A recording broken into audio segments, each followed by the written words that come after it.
The following modules were developed as a community service in partnership between the Unified Government of Wyandotte County and the Housing and Credit Counseling, Inc. of Topeka, Kansas, HCCI. A series of 6 modules were developed by HCCI to address frequent and regular community issues that arise in the landlord-tenant arena. The 6 module topics include leases, security deposits, notices, evictions, move-in and move-out inspections, and renters' rights. All information discussed in the Landlord Tenant Modules can be referenced in the Kansas Residential Landlord and Tenant Act, or the KRLTA. To learn more about HCCI and HCCI services, including landlord-tenant information, publication and forms, or if you need to speak to a landlord and tenant counselor, please call 785-234-0217 or go to www.hcci-ks.org.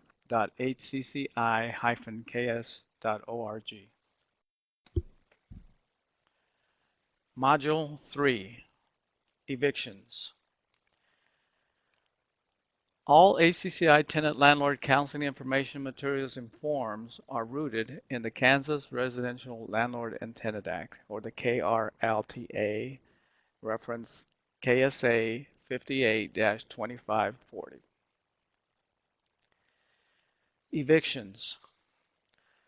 Per the Kansas Residential Landlord and Tenant Act, statute defines 2 processes relative to evictions. 2 kinds of evictions. Under the Kansas statute 58-2564B, the first eviction type would be the 3-day notice to vacate for non-payment of rent. Under the 3-day notice to vacate for non-payment of rent, there is a process involved. Under KSA 58-2564B, landlords are required to give notice to their tenants. Written notice must be served. A landlord is required to serve on the tenant or a person over the age of 12 years old residing at the premise, or by posting a copy of the notice in a conspicuous place thereon. And we encourage people to always keep a copy of these notices as well. After written notice by landlord of non-payment of rent and the landlord's intention to terminate the rental agreement if not paid within such as 3-day period. The 3-day eviction gives tenants 3 days to either pay rent or move, or the landlord is going to file a claim with small claims or limited actions. What is 3-day? A 3-day period? The 3-day period shall commence at the time of posting or delivery and be computed by 3 consecutive 24-hour periods. Once the 3-day written notice is served to the tenant and the 72-hour period is exhausted, landlord then files the eviction papers in district court. Once the landlord's court action is filed, the district will then mail a summons to the tenant to appear in court. Landlords will then seek judgment against the tenant through a writ of restitution. After this process and the writ of restitution is mailed to the tenant, the judge, once they appear in court, will make his ruling. At that time, the ruling is made. The court judgment will then be given to the Sheriff's Department for execution of judgment.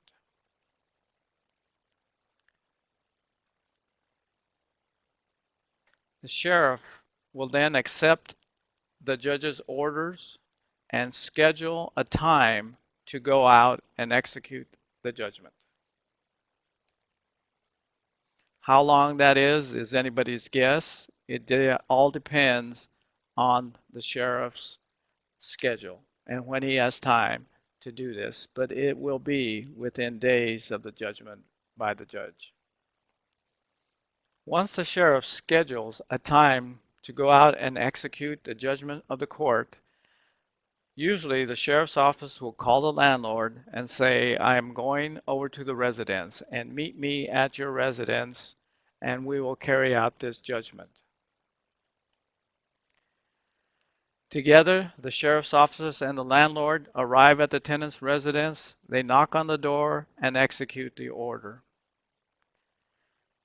More often than not, the sheriff's officer informs tenants of the judgment and his intent to execute the judgment, and usually gives tenants minutes to vacate the premises. This could be anywhere from 10 to 5 to 15, 20 minutes. It all depends on the sheriff.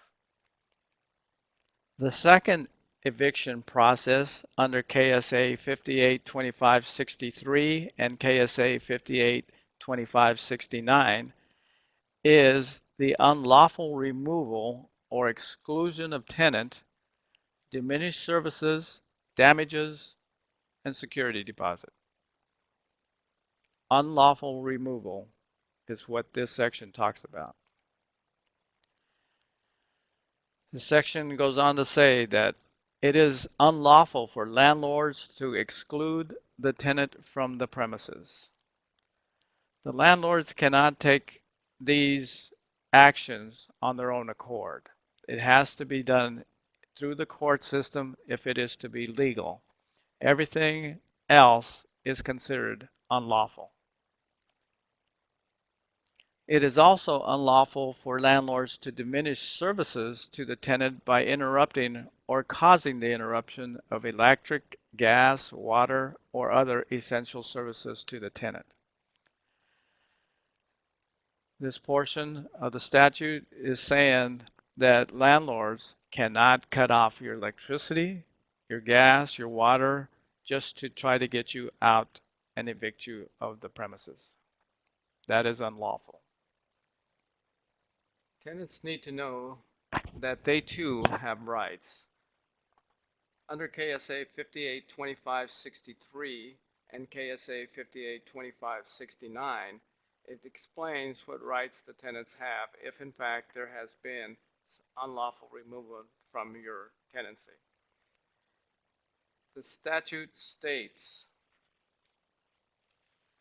that a tenant may recover possession or terminate the rental agreement and recover an amount of not more than 1 1/2 months periodic rent or the damages sustained by the tenant. Basically what this is saying is that if in fact there has been unlawful removal, then this is the recourse by tenants. They have the right to take the landlord to small claims and request from the court 1 1/2 times your month's periodic rent or the damages sustained by the tenant during that unlawful removal. Okay, there's a process to follow, and if a landlord does not follow that process, then I, as a tenant, can take Mr. Landlord to court, small claims court, and request compensation from the court. And it defines it here in statute KSA 582563. Also under tenants' rights, KSA 582563, under the security deposit, if the rental agreement is terminated, the landlord shall return that portion of security deposit recoverable by the tenant. The landlord is given 30 days to return deposit and or provide tenant with a written list of deduction showing what the landlord is going to charge the tenant for and why he is keeping all or portions of your security deposit. If you got questions on eviction or any of the modules presented by HCCI, please give us a call at 785-234-0217.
Any questions that you may have regarding notices and the number of notices and where and when, please call the Housing and Credit Counseling Incorporated at 785-234-0217 or go to our website at www.hcci-ks.org.